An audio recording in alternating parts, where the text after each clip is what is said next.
And we are live. Mic check, mic check. Am I getting through?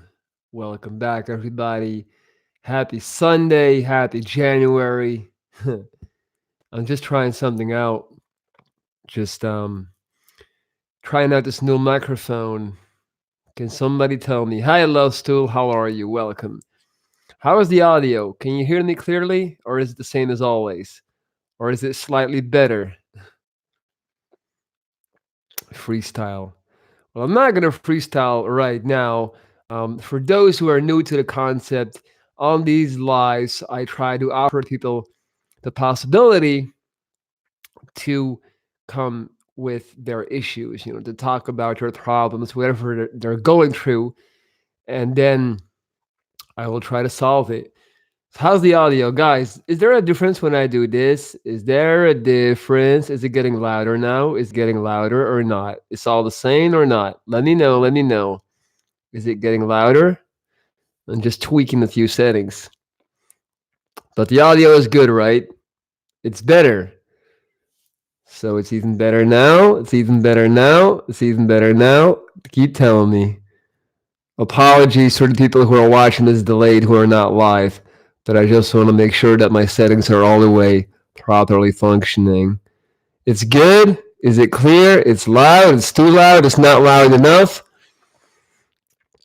So, guys, let's get straight into it. I'm assuming that at this point the mic quality is really good. Audio is all right. Thank you, Deep Life. Welcome, man. You got a really cool little checkpoint next to your name. That's awesome. It's always inspiring to see people like Deep Life also follow my channel. I appreciate that. Too loud, distorting. Is it too loud now? Or is it distorting? All right, I'm gonna get into it.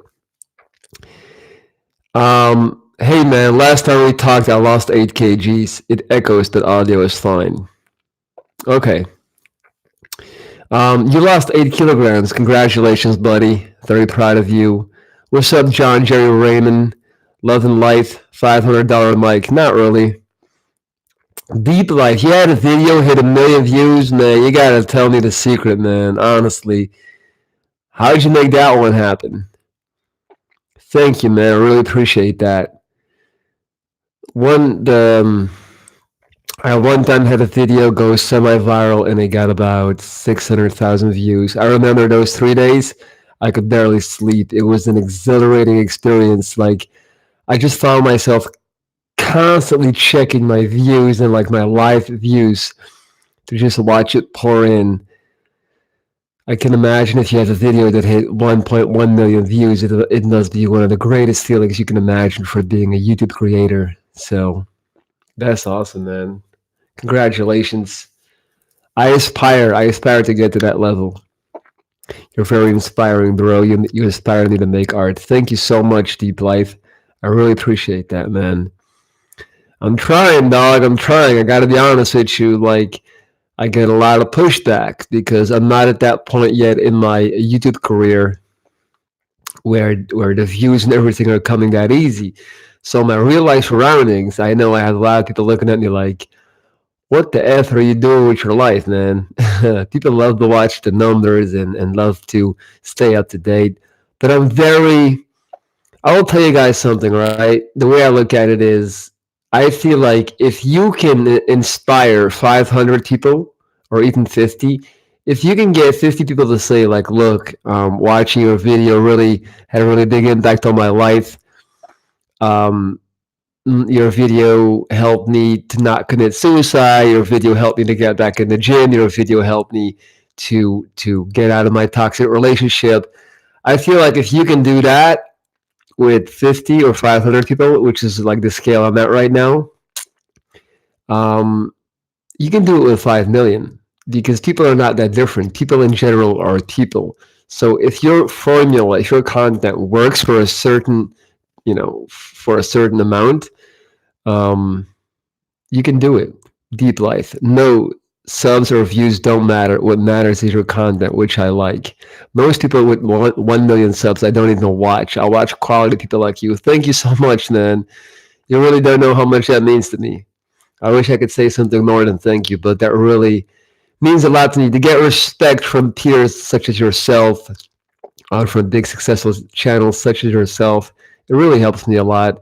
It means a lot, and that's the thing. I feel very, I feel like I'm the odd one out when I look at big YouTubers and stuff. It's mind baffling to me how certain channels get so many views, and I feel like YouTube really rewards a lot of negative and bad content. So I'm trying to go the other way, and I'm really trying to go all in right now on nurturing my relationship with my subs by doing these live sessions. I get to put names and faces on the people that follow me. I get to really, dig in, and my strategy, if you will, right now is that, like, if I invest a lot in you guys, I know over time it's going to pay dividends, and I'm going to get a really good return on that by talking to you in person. So I aim to do a lot more lives in 2020. Like for this instance, if I didn't go live right now, deep life, I wouldn't have known that you felt that way, and it really does make a difference to know. Like, it really is inspiring, so I really appreciate that. Nikayo, I love watching your vids. Thank you, man. Thank you, Mark Potoshnik. Respect, bro. Thank you. Your videos are real, and it doesn't feel like you're trying to be someone you're not. Guys, like, I'm literally crazy. My girl says this all the time. And there's a lot of things I can't even say or film and put on YouTube. But I'm a little bit crazy, man. I might be, sometimes I honestly think I'm like borderline narcissistic or something.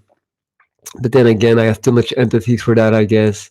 I'm not a psychologist. Maybe the two are not exclusive from each other. But I'm crazy, man. The way, like, I don't put on a show.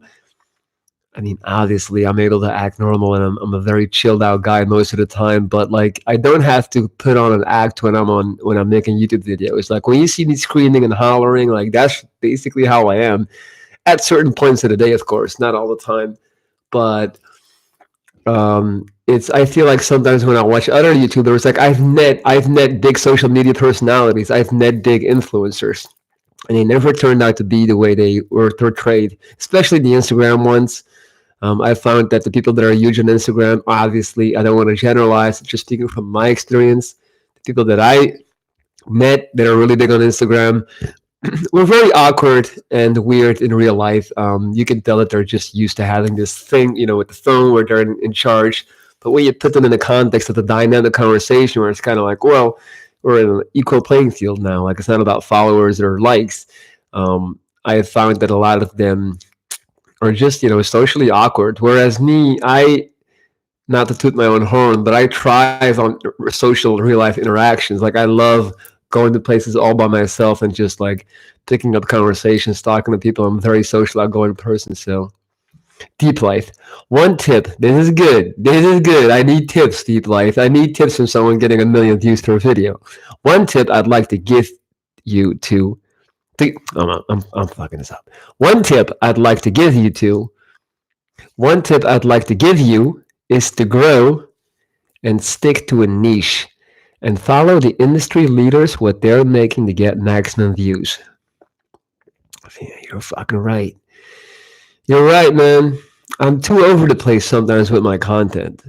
I'm too fragmented. Like, I do gym stuff, I do music stuff, I do poetry stuff, I do real life vlog stuff, and maybe to a lot of my subs it's confusing because they're looking at my channel like, but what does he really do? What is his niche? You're very right, Deep Life. You're not the first person to tell me, and it's important that I hear this. Once you establish a big loyal following, then you can put whatever you want until you get irrelevant again. Then repeat. Damn, man, you're right, dude. There's nothing I can. There is no rebuttal. There is nothing I can say to.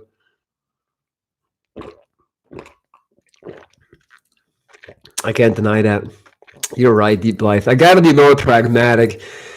I gotta be more I got to be more strategic with my content and really go more for the whole carve out a niche, go all in on that, and then, like you said, once I get big enough, I can do my own thing. That's really good advice, man. I'm definitely gonna take that one to heart. Thank you, Deep Life. Appreciate that. By the way, guys, the audio is good, right? Like, how would you describe the audio? Is it rich? Is it full? Does it sound like a Joe Rogan podcast? That's what I'm going for. I'm just hoping that you can really hear me well and it's coming through with a nice bass. So tell me, let me know. But yeah, Deep Life, that's good. Love Stool, you are so strong. I wish I would have this mental strength. You can do it too, Love Stool. I'm just human, just like you. Alexandra, you inspire me to be me and not hate me so much. Well, you should never hate yourself, Alexandra, because the only person that can love you the best is yourself. No one's gonna love you if you don't love yourself. I know it's a cliche, but it's fucking true. The netta. People like variety too, though. Mm-hmm. True.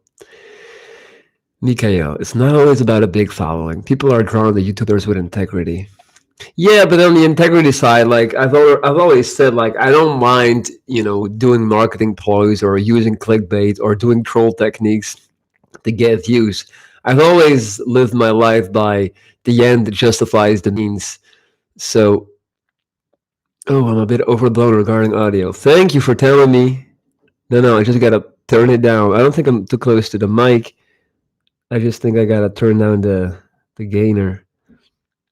Is it better now? Is it better now, Marcus Wilt? Thank you so much for telling me. It sounds kind of robotic for me. The audio is not so clear like in the beginning. Hmm. Okay, is it better now? Okay. Damn, I hope the audio wasn't that bad up until now. I gotta figure out these settings, man. What's up, Liam? Um, Not bad, mate. Thank you, Jarrett. Appreciate that. See that? So, all right. Sorry to get back to my point. I don't like. I've always said that the end justified the means, so I don't mind using clickbait, using extreme thumbnails. Calling myself a gringo. For example, I'm sure many of you noticed I've been trying to use this angle because I know people are so intrigued by the whole white Belgian guy dating a Peruvian Latina thing. People are so drawn to that. I can tell just from my personal experiences, my environment, and how people react to us. So I've been purposely using that angle. And obviously, there's always the risk where people start thinking that we actually think like that in labels, but we don't. Like for us, it's one big joke. Me and my girl, we like to have fun with everything. We like to make bad jokes. We like to use stereotypes to each other and just like have fun. And I've also been trying to, like use this on YouTube to get attention. To get people to check it out, and to basically break down borders to really show people like there's really people are just people no matter what labels you put on it. And it's funny because I put up this vlog and I called it um like a couple of days ago. It was called a Latina and Gringo Christmas story. Because it was like I felt like it was a nice little romantic vlog. It was I mean I really enjoyed it. I'm very proud of that vlog. Didn't get a lot of views unfortunately, because apparently the word gringo for YouTube is considered something divisive, something racial, something negative. So they automatically basically filter these things out, and they don't push it like they would do with other videos. What is a gringo? So this is a good story. The origin of the word gringo. Obviously, gringo right now is a term used to describe predominantly white Western people coming to anywhere from Mexico to any place in South America. You are labeled a gringo, basically. It's not per se a very negative word. It doesn't like have that strong of a connotation in my feeling, in my opinion. Like I would never get offended by somebody calling me gringo, but it's basically a term used to describe white Western people. Correct me if I'm wrong. That's what I think. Coming to the Caribbean, South America, Mexico, these places. Now, the origin of that term is super interesting. So apparently, what I've been told is that back in the day when um, I'm gonna mess up this story, but I think it was the American military that was involved in some type of military operations in Mexico, I believe. And then at one point they had to get out, like it was over, they had to leave. And the locals only spoke Spanish. They didn't speak any English, but they did know the word green, which was the color of the uniform of the people of the soldiers um, invading Mexico, right? And so their uniforms were green, and they wanted them to get the fuck out. So they were telling them, green, go, green, go away. So green, go, over time turned into gringo. You get it? I love that story. When somebody told me, I was like, my mind was blown. I love these small little things where people come up with explanations for certain historical terms or facts, and like I can listen to a story like that, and yeah, man. I always like to pick people's brain and get something out of a value out of them.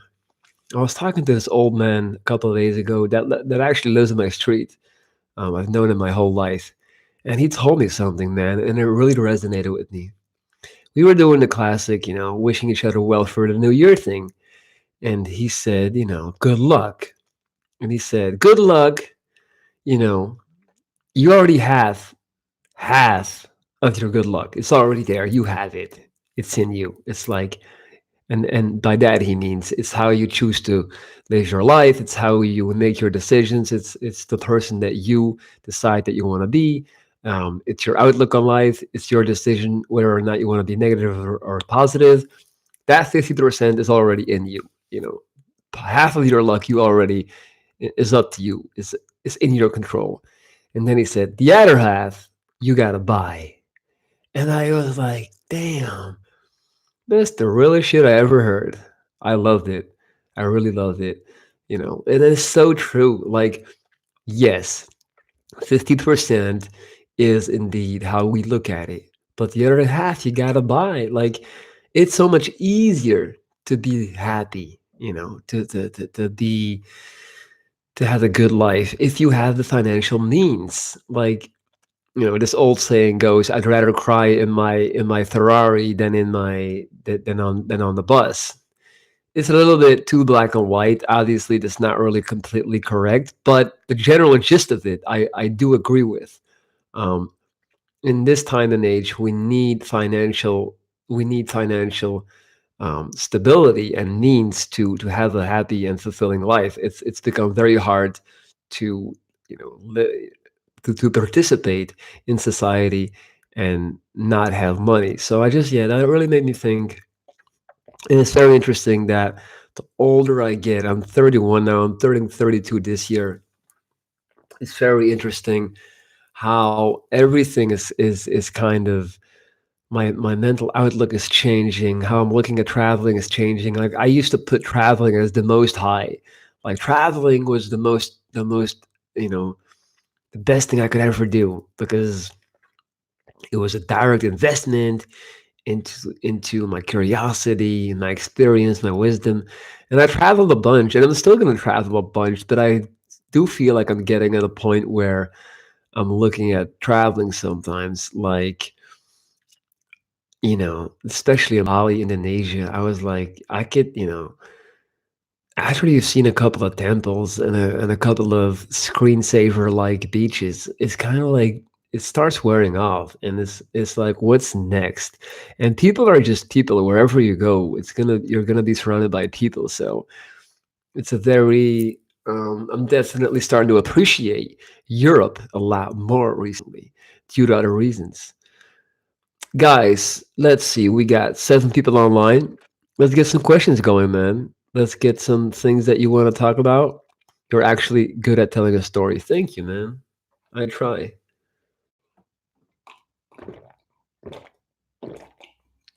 Mm. I already hit the gym this morning, and I'm gonna do some cardio later on. It is 1:35 in the afternoon in Belgium right now. It's cold. It is rainy. People are getting depressed as hell. I'm in Belgium right now, Marcus Wild, Belgium. Next week, I'm flying to Madrid to go meet my girlfriend's parents. And then after that, at the end of the month, I'll be moving to Barcelona. The moving with my girl, a new start, a new beginning. Can't wait, man. It's gonna be exciting. Do you like drugs? Um, how would you describe what is your definition of drugs? Um, I don't really like alcohol that much anymore. To me, alcohol is a drug. Um, I rarely still get drunk. I do like coffee. I like coffee a lot. Caffeine, I'm definitely addicted to caffeine. I like weed. I think weed has a lot of very positive traits.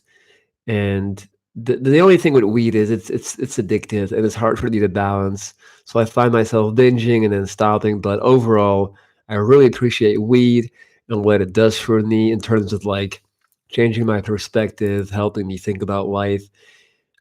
Weed helps me calm down, take away my ego, and look at things from a different perspective. And really, like, yeah, I like it. I like the whole ritual surrounding it as well. Now, aside from that, aside from weed, any other drugs? Obviously, in my younger days, I've tried a lot of different things, but luckily, nothing really stuck with me, and luckily, nothing. Yeah, the problem that I feel, my opinion on hard drugs is just like it comes at a very high cost. It's to me, it's not really worth the price that you're paying. So by doing hard drugs, obviously, you're gonna experience moments of extreme euphoria, extreme disconnection with the world, and you're like you feel like you're invincible or you're super happy and you're just floating on pink clouds. And it's cool, I guess, for a minute, but what I've learned is that when you're dibbling and dabbling with these things, you are taking a loan on the endorphins that you have for the next couple of for the next couple of days, and you're basically using your body and your mental stability and your spirit as a credit card, and you are loaning happiness on credit. That's how I look at hard drugs. You are kind of compressing the happiness that is available to you in a 7 day period into like a 6 hour time frame. So of course you're gonna get a crazy rush, but then in my experience, the next couple of days you just feel so incredibly hollow and empty and lifeless. And for me, that was just a very poor trade off. So very soon I was like, nah, this ain't it. This is like, I cannot excuse myself having an amazing Saturday and then have a really bad Sunday, Monday, Tuesday, or Wednesday, and don't feel back alive until Thursday again. And maybe I'm just sensitive to those type of things that I was just like, nah, this ain't it. I looked at it in a very rational sense, like, yeah, nah, it's of course I've had some nice moments, but in general, it wasn't something that I'm completely off of that, and I don't really have any much desire to further um, um, explore those avenues at all. I had this. I never did any hard drugs ever before my cancer, and then after my cancer, I found myself after my first cancer. I found myself in this really weird space where I was convinced that I was going to die soon, that I wasn't going to make it to 30. This is around 25. And I was like, I'm 25 years old and um, there's a lot of things I haven't tried, a lot of things I haven't done. Like, what am I doing with my life? By the way, guys, the audio is good, right? Let me know. How does it sound? It's like a clear voice. It's not too robotic. It sounds nice and rich. Please let me know. Um, so yeah, after my first cancer, I was like, I'm gonna die soon, and I never tried this and this and this and this and this. So I had like I would say like a period of like 6 months to a year where I was experimenting with a lot of different things, trying to catch up. Like I want to know what it's all about. But it really, yeah, very quickly I learned that it was a very one-dimensional type of thing. There was no enlightenment. There was no greater knowledge to be gained. Many times I just found myself also taking something to then to then just spending the next couple of hours trying to control it again, and trying to get it to go down, and like, yeah, this is stupid. um I mean, and also the same with alcohol. Like, if you go out to a party. I used to go to these techno events in Barcelona. You go out to a party where a lot of people are taking drugs that you don't, for once. Like, let's just say you're just drinking water or just having a couple of beers, even, or let's just say you stay sober, which I did a few times. And then you start looking at the people around you, and you see people clenching their jaw, like telling you all types of bullshit, talking about their life story all up in your ear, because I have this feeling inside and I want to give it to you. And you're just looking at them like, shit, you know, that's how I was. And it's true. Like, that's the type of things that you get into when you try those things. And it's just like, ooh, that's not a good look. That's really not a good look. That's very unattractive, compulsive, and just like the whole like teeth grinding, jaw locking type of. Yeah, man, I'm not with that. To me, it's kind of like it resembles zombies too much, and yeah, for me, it was just clear like, nah, hard drugs is not the way to roll. I don't fuck with it. That's just my opinion. Oof, that was a long answer to do you like drugs? Marcus Wild. Since you have traveled South America before, have you ever done DMT or ayahuasca? Man, I- ayahuasca. Fuck it. No, haven't done neither one of those. Ballerina girl. No hate. How do you earn a living? By doing motivational speaking gigs, by making YouTube videos, private life coaching as well, and by people donating to the channel. Anyone is always welcome to donate to my channel by clicking the dollar sign below the chat box. It's called Super Chat, and it allows you to make any type of donation to your liking. If you like my content, if you like my lives, or you can just become a member of my channel also and select one of the different options available to you, like Alexandra with the green badge next to her. The Netta, have you ever dated a white woman, European woman, non Hispanic? Um, the last white woman I've dated was back in high school. Yeah, when I was 17. Yeah. And that was like a very juvenile relationship. It was like a very like, teenage type of thing. Like, we weren't even sleeping together or anything like that. Aside from that, have I dated a non-Hispanic girl or a white woman? No. I mean, I'm trying to think. No, no, no, no. I mean, I've I've had dealings with white non-Hispanic women.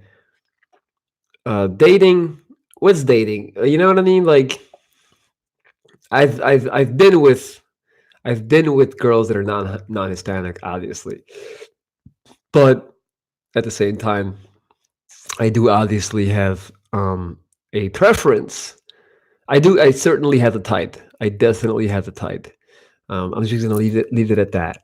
And that's one of the things that's so nice about my current relationship. Like, we complement each other so well in a spiritual sense, and the way we are, and the way we just, we think and we act, and our humor. But also, just like physically, she is everything that I like. Like, every time I look at her, I'm just like, damn, I can't believe that's my girl. Like, I'm a very big hair guy. I love hair. Like, a woman to me has to have nice, long hair, thick hair, and her hair, like my girlfriend's hair, is the best. And just everything, like her skin tone, and the way I like short women. She's also short. I really like that. I'm not into tall girls, probably because I'm so tall myself. I don't know. So yeah, it's a blessing, man. It's a blessing. But I've been around non-Hispanic girls for sure. It's not that I'm just like that. I would just close off my, it's like, oh, you're white. I'm not gonna talk to you. No, just you just always usually end up connecting with the things that you like, that you prefer. Do you read any books at the moment? And can you recommend one? I would recommend The Power of Now. It's a classic. I would also recommend. I'm reading a book about Stoic wisdom. So any book you can get your hands on that's about Stoic wisdom, I highly recommend. I also recommend The Art of Not Giving a Fuck. That's a very low entry level book to really get into if you're just trying to figure out how to be more independent, how to be more self secure. The Art of Not Giving a Fuck. Very easy to read.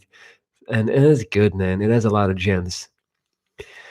Why did you start to travel in the first place? Just out of curiosity or personal development? I started to travel because I was very anti Belgium. I hated Belgium. I was like, this is all wrong. People here suck. They have a bad mindset, yada, yada, yada. I was constantly, pursuing this dream, this vision, this idea of this perfect society somewhere out there, and I wanted to get to know those different cultures that would bring me happiness and clarity. And first it was the USA. I really put the USA on a pedestal. I went there a couple of times. Then I made a big move to LA to move to LA for a couple of months. And then I was like, once the novelty wore off, and you know, once I stopped looking at it through a pink lens, I was like, God damn, the US is kind of messed up. There's a lot of things I don't like about this country, and then I got on my whole, South America, that's where it's at. They're still, in touch with themselves and nature and happiness and less materialistic. I gotta go there. And I went there and I had an amazing time. And I love South America. I also love the Caribbean. I had an amazing time in the Dominican Republic. But at the same time, the older I got, I was like, man, people are, um, how do I say this, man? Like, I started getting annoyed by the lack of certain things that I took for granted back home. And I started understanding that there is no geographical location, that there is no city, that there is no beach, there is no palm tree that's going to give you happiness. You can't just plug and play into another culture and be like, oh, now everything is solved. No, I am a Belgian man. It is what it is. And I can spend my entire life living in Colombia. It's not going to change the fact that I have deep inherent Belgian values that I actually really like and that I always took for granted, and that if I don't have them, I become frustrated and annoyed with. So I definitely learned to appreciate Belgium a lot more, Europe a lot more, and in general, I stopped putting cultures from different cultures on a pedestal. And I started realizing that people are people, no matter where you go, people are people, and with all their flaws. And just because, like, for example, if you can go to a country where people are less materialistic, and at the first glance, it's amazing, it's great. And because they're not running the so called rat race, right? You're like, wow, this is it. They got it all figured out. But then, let's say a couple of days later, you're trying to take a bus somewhere, and you're trying to find the hours of the bus schedule. I'm just making up a bad example, but like, and then it's like, oh, there is no bus schedule. Like, you just got to go stand on that corner, and sooner or later, someone's going to pick you up, but we can't really tell you exactly when or where. And then you're like, what? Huh? What do you mean there's no bus? Where's the website? So it's like, then you get confronted with the fact that you're a little bit spoiled with structure and infrastructure and just like logistical things that people in Belgium are really good at and that I enjoy a lot. I like planning. I like things running on time. I like businesses and people being productive and like being trustworthy and being reliable. And I found that in different cultures, sometimes people don't give a fuck, man. It's just like they don't care. And then I'm like, so all right, okay. It kind of comes with the whole package of also being less materialistic and being happy with the present moment and the day. So it's always like, yeah. In the end, I realized that I cannot escape what I am and who I am, and I'm definitely a very Belgian person. Even though when I was younger, I tried to act and convince myself that I was not. So that was a very confronting moment for me, very interesting for me to realize. So yeah, I just started traveling to get away from here and to chase happiness. And I was basically thinking that if I just travel a lot, I'm gonna become happier and wiser and better. And I did. But the curve doesn't keep going like this. You get to a point where it's kind of like, okay, now, you know, I don't want to. I've met too many people who are like in their 40s and still like on that hostile, sharing a bed with 12 other people in the same room type of life. I've met too many people who kind of like, I don't want to say they got stuck, but they're just like, they still dress like they're 30, they're in their 40s. And it's like, well, what are you really doing? Like, what are you running away from? Of course, it's always fun and games and hostels, and you can talk about temples and spiritual experiences all day. But at the end of the day, like, what are you achieving? Like, what are you building? What's going to be your legacy? And what are you really doing? You know what I mean? That's how I had to look at it. Um, Audio as well. By the way, I greatly appreciate you, your content, and the live streams. Thank you so much, Norgus Wild. Norgus Wild, you're always able, if you want, you can always become a member of my channel. Anyone else also, I have an exclusive membership section right now with a bunch of perks. So I'm going to give you guys the link to my membership section. And if anyone feels like it, you're always welcome to become a member. And then this is the link right here. Let me get to the next question now. What was the worst thing you had to go through in another country? Getting a gun put to my head in Medellin, Colombia. Getting robbed in the taxi. So the taxi driver set me up. He was a genius, man. He kept going the wrong way. So at one point, I was like, "Are you effing stupid?" Like, look, this is where you gotta go. So I pull out my phone with Google Maps. Like, this is where you gotta go. Um, and of course, that's all he wanted me to do. Pull out my phone. So like moments later, two motorbikes pulled up at the red light. They blocked the car and they put a gun through the window. The window was open, put it to my head, and made me give up my phone. Police were standing right there, like 10 meters on the side. They were watching the whole thing. They didn't do anything. So, yeah, that really made me hate Medellin for a minute because yeah, because it was very confronting. And again, to talk about me always talking down on on Belgium and Western society, it's like, well, it's kind of nice to have this, to have a general feeling of safety. It's kind of nice that I'm never going to get robbed at gunpoint in Belgium. Like safety becomes a pretty important thing once you've gone through something. A lot of people are not just they have no concept of what violence is, or like people have never gone through things. Like I can guarantee you right now, most people like they would not know what to do if someone walked up and punched them in the face. They would be in absolute shock. People are not used to it anymore. People have this general faith, this blind faith in like fairness, but that doesn't really exist. Like I always talk about that. People walking next to the side of the road and putting this, you know, putting this absolute trust in the little white lines painted on it, and it's like, no, it's just some paint. You still gotta watch the car speeding by because you don't know what the person behind that wheel is going through. You got to be conscious of everything. So what was I saying again? Yeah, Medellin, getting robbed at gunpoint, that definitely made me be like, this ain't it. And just knowing that, because I was in a very safe area, obviously police are standing right there, and that really made me look at it like, damn, even it doesn't matter if police is there or not. Like it's just anything can happen in this city anytime. And just because I look the way I look, I got a target on my back. Remember you met the white girl in Las Vegas? She was a trip. Of course I remember. Nia. She's actually technically not, well, yeah, you could call her white, I guess. She's Sicilian.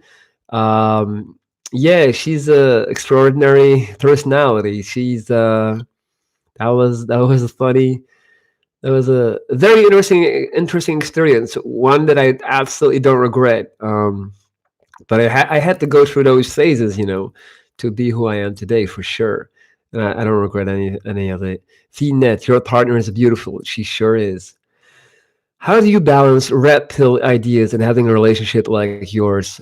By thinking for myself, by not adopting just one ideology and going all in on it. What I like to do is I like to take bits and parts of every little, you know, I adopt ways of thinking from the left. I adopt ways of thinking from the right. I adopt ways of thinking from very extreme people.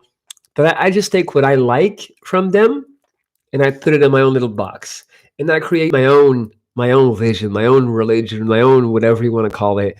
I'm never gonna just blindly follow one person's perspective or advice, um, on how to live life or how to be happy. So I just use common sense, man, and I put myself at the top of like the decision making process. I'm never gonna. I have a very um, I have a lot of faith in my decision making, and I'm very confident that I have a a strong sense of rational pros and cons. Um, like how do I say this? All right, the point I'm trying to make is this: I am an observer. I'm constantly paying attention to any and everything around me, people, situations, whatever it may be. And I'm constantly looking at people's life and my friends' life, family's life, seeing how they're going through certain things. And I'm constantly trying to like take, how would I so when I make decisions, yeah, man. I mean, I know I sound incredibly like I'm gonna sound like a huge douche, but I haven't been wrong a lot. I think that sounded even worse than I thought. So, like, in my life, in my decisions, I haven't been wrong a lot in my assessment of people and situations. Sometimes, of course, I'm wrong, but like in general, I really try to like take a step back and be like, "Come on, man." I have full-on conversation with myself. I talk to myself out loud. I'll be like, "Dude, what you're doing right now, like it doesn't make any sense. Like this and this and this is gonna happen if you keep doing this and this and this." And then I'm just like, "Yo, I'm right."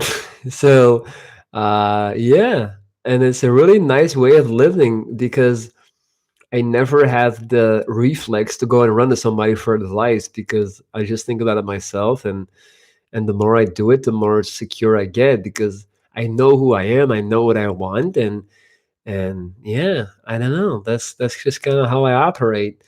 Um, yeah. Where are you from? I'm from Belgium, and I have been in England. Yes, you are the most helpful YouTuber and caring for yourselves that I ever watched. Thank you so much, Love Stool.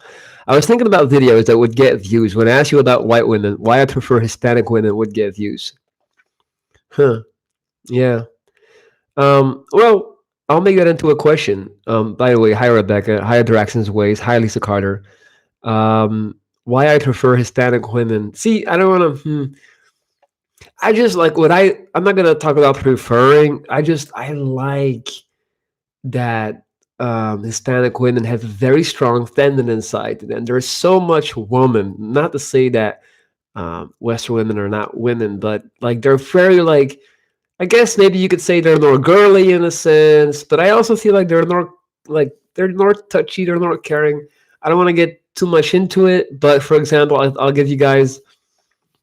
So, for example, in my past relationships, one of the issues I've had in my past relationships is that my partner or the girl I was dating or whatever would basically tell me that I was too much into PDA, so like public displays of affection, um, or I was too touchy or too clingy maybe even. And I was always like taken aback because I'm a very loving person. I like to touch, I like to hug, I like to play all the time. That's just the way that person I am.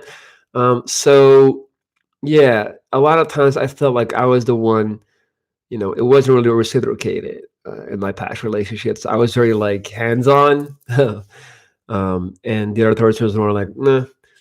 And with Hispanic women, or like in my current relationship, like Katya, she's very like she loves to touch, she loves to hug, she's very loving as well, and that's something that I haven't, you know, well, I can say I haven't found it a lot in white women because I haven't really dated that many. But it's just the overall vibe and feel like, yeah, I don't know, man. It's just I click better with Hispanic. It is what it is. Go with the flow. It's not something that I'm super conscious of, but it just happens. And of course, the Spanish language is such a nice language. Everything they say sounds good. Everything they say sounds nice. The Raxton's way. My mom is pregnant with my stepdad. 2 months into their marriage. I'm not ready at all. They got married 6 months into dating. Why are they going so fast? Oof, because they are making poor decisions, Braxton. I don't know what else to say. That's terrible, man. Um, Honestly, the thing is, though, the good part about it is you don't have to worry about it. It's not your life. You don't have to, this is not something that, yeah, you just gotta let them be. Let them take responsibility for their decisions and focus on yourself. Your mom has her own life. Let her be, walk your own way, become independent from them so you have your own personal space and you're not relying on them. Lisa Carter, oh my God, it's Benzo. Yep. Come hang out in Santa Monica one day. I think you'll like it. I live here now. All right, that's cool. Shout out to Santa Monica. Brendan, thank you so much. I allow others to influence me too much. Yeah, Brendan, too many people are looking for false prophets to guide them all the time, which is ironic because probably some people look at me that way, but you really got to figure out like, and I know I'm gonna sound it, I'm gonna make it sound way too simple, but like the thing is, who am I? Where am I trying to go? What do I like? What am I okay with? You know, and how am I gonna do it? And like, don't let anyone else tell you how it should be. Like, yes, there's a bunch of really nice theory out there, but if the theory doesn't apply to you, if it doesn't make you happy, then why try to fit in that mold? I just like to do things my own way, man, as long as I'm not hurting somebody else.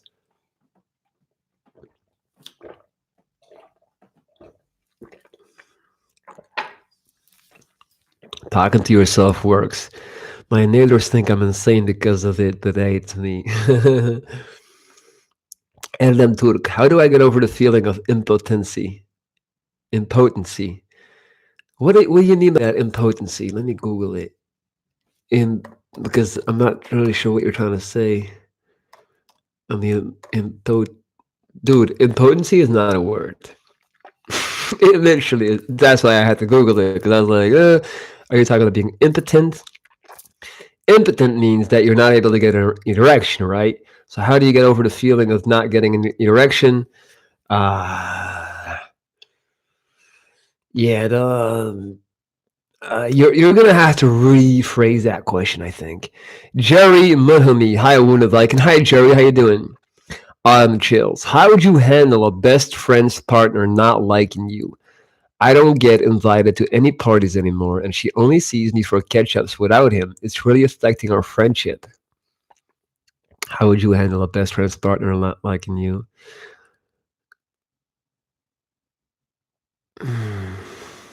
Honestly, Autumn Chills, that's not on the partner. That's on your best friend.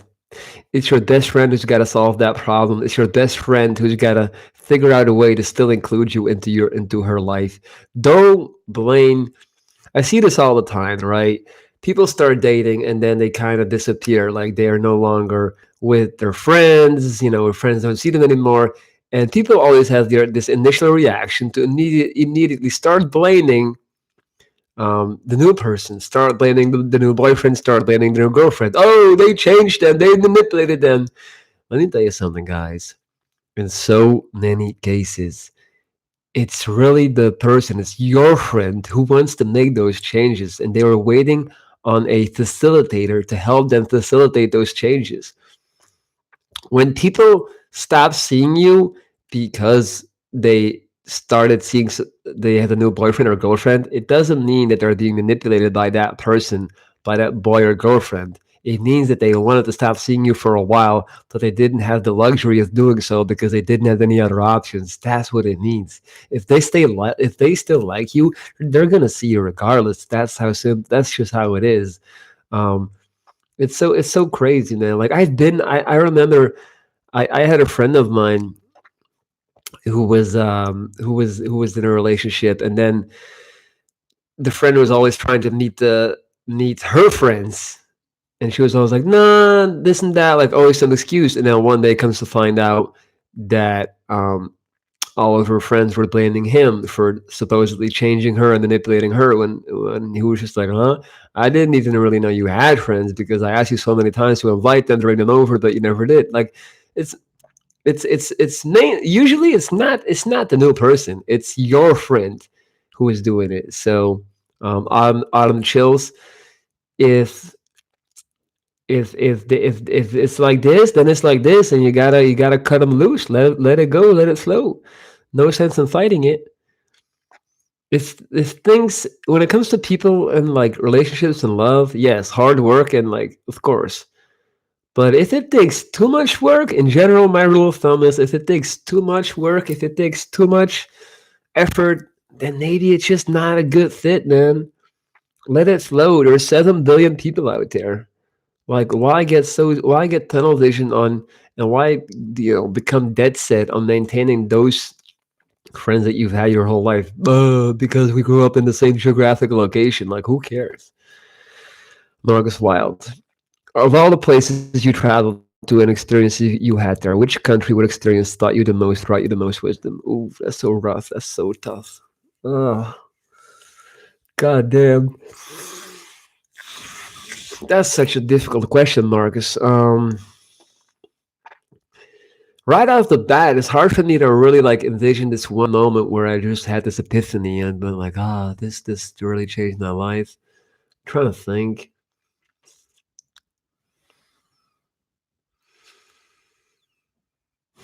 I mean, I do remember a moment in Colombia where I was in Baru, near Cartagena, and it's basically this beautiful, picturesque island with a beach like like a computer screensaver, like a perfect beach. And I remember being there and thinking, man, I wish I had somebody here to share this with. Like, I wish I had my family or friends here to share this moment with. Like, it just felt utterly pointless and useless. I was looking at this amazing sunset sitting there, and I was just like, did it really even happen if it's just me seeing it? You know what I mean? That really made me realize that um, being alone and lonely, it has a lot of perks. I like to be alone, and I like my flexibility. But at the end of the tunnel, it's not really it's not the way to go. It's not. So also, what I also at the same location, anytime I was at this beach, I remember the locals. They were constantly the whole day. They were just trying to avoid the sun. They were moving from shade to shade. They were just like, the sun was their enemy. Like they were just trying to survive the elements. And us tourists would come there and snorkel and take pictures. And oh my god, it's amazing. And for them, it was just like it was hell. They were sick of it. That was just their working place, and that really made me put things into perspective as well. Um, yeah. What can I tell my friend to convince them to stop taking steroids without me sounding rude? Oof, steroids is such a terrible idea, man. People taking steroids is just like, I have so much experience with it. I know so many people who have done steroids. What can I say about steroids? Where do I even start? Well, the main thing is one thing I've learned from every single person that does steroids is like you're never gonna be satisfied or content again with anything less than the shape that you had when you were on steroids. You are forever gonna be chasing that silver dragon. That's how you say it, right? Chasing the silver dragon. Um, silver dragon, chasing the silver dragon refers to um, the first time you get high on heroin, and people never being able to get that high again after that first time. So you're always like heroin addicts are always trying to chase that first initial high, only to never attain it.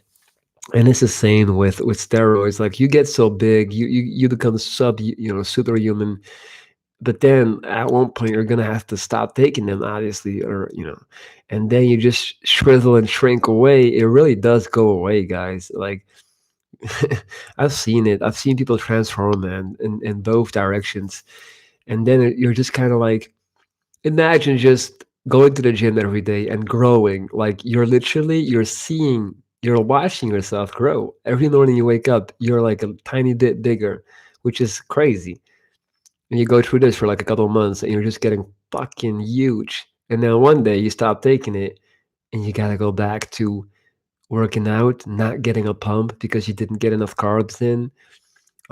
You're looking watery, you're looking soft, you're looking nowhere near. the shape you had before, it's depressing, man. It's super depressing. And most people, they generally, they just quit overall and become fat, or they hop back on the gear, which is a vicious cycle of more body abuse, you know. Um, you have hair loss with it. It fucks with your skin. You get really bad acne. It has long term, you know, even there's a lot of people who are scared to take testosterone pure, so they take these pills, which is really bad for your liver. It's just a terrible idea.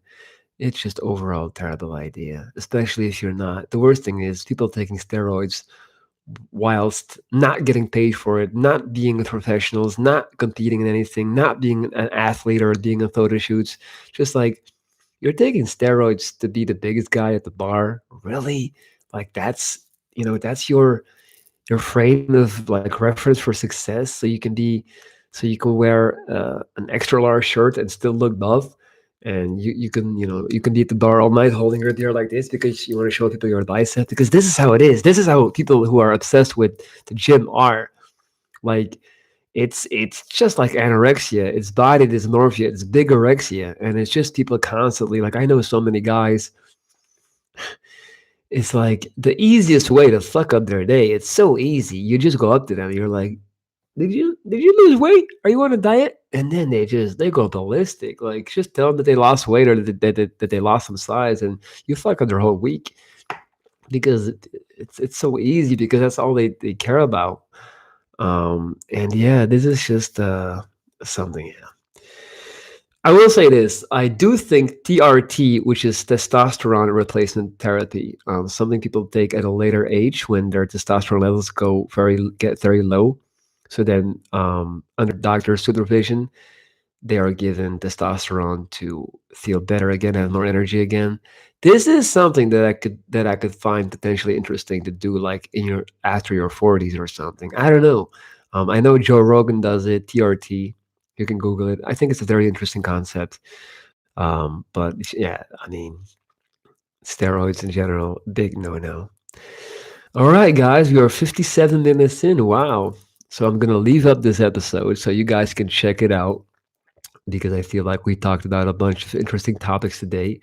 I want to leave it up for you guys. If you have any last questions, now would be the time. I'm very anxious to find out how the audio was, because I'm going to try to record a lot more on this microphone. I just hope it sounded good, man. So, anyone else that wants to ask something, this would be the time, this would be the moment to do so. Oh, as I get ready to go and hit some cardio.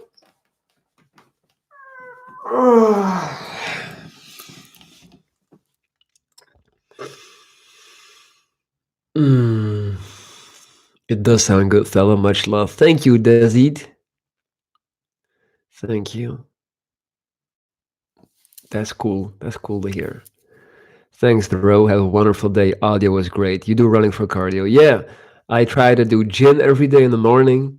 Why do I always do a workout in the morning? Because every day life happens. Things happen during the day that are gonna distract you or derive you from hitting the gym. And it's like, I feel like the most important thing to do is to keep your body in good shape. So if you get that out of the way first thing in the morning, then it's already done. Like you're already setting yourself up for a good day because it's already over with. If I'm going to the gym late at night, usually my mind is too occupied with thinking about a bunch of things that have happened or that are taking up my energy. So I love to do it in the morning. Also, like routine wise, a good routine is really important. And then later in the day, like afternoon or evening, I like to go running or hiking. Yeah, man. I never go that far. I go running for like 6 kilometers. But I found that that works better for me than if I go running 10 kilometers. It's too long. I get this like it's just if I go running 10 kilometers, I can't do it every day because I don't enjoy it. Six I do, so it's better to go six every day or every 2 days than to go 10 twice a week. That's how I look at it. So yeah, Marcus Wild, Lisa Carter, Dezid, Erdan Turk, Autumn Chills, Jerry Mudamy, all you guys, Alexandra, Brandon, Rebecca, Nete, Lovestool, Maria Block, Ballerina Girl. Thank you so much for being here. Thank you for participating in my life. And yeah, like I said, I'm gonna leave this up so other people can watch it. And that's gonna be it. Stay tuned. I'm gonna do a lot more videos this year. I'm super, super motivated to grow this channel and to give you guys the best possible content. Also, in this podcast type of format, I really like the format where I'm able to do a podcast with you guys chiming in like this. So there's gonna be a lot more of that. So thank you guys. Have a beautiful day. Don't forget to hit the like button. Also, if you want to help the channel out, you're always welcome to share my videos, man. Post them on your social media, and put people on to Wounded Viking. Let them know what's up, man. Let them join the wave. Have a good one. I'll be back soon. It's your boy Viking. Check it out. Victory!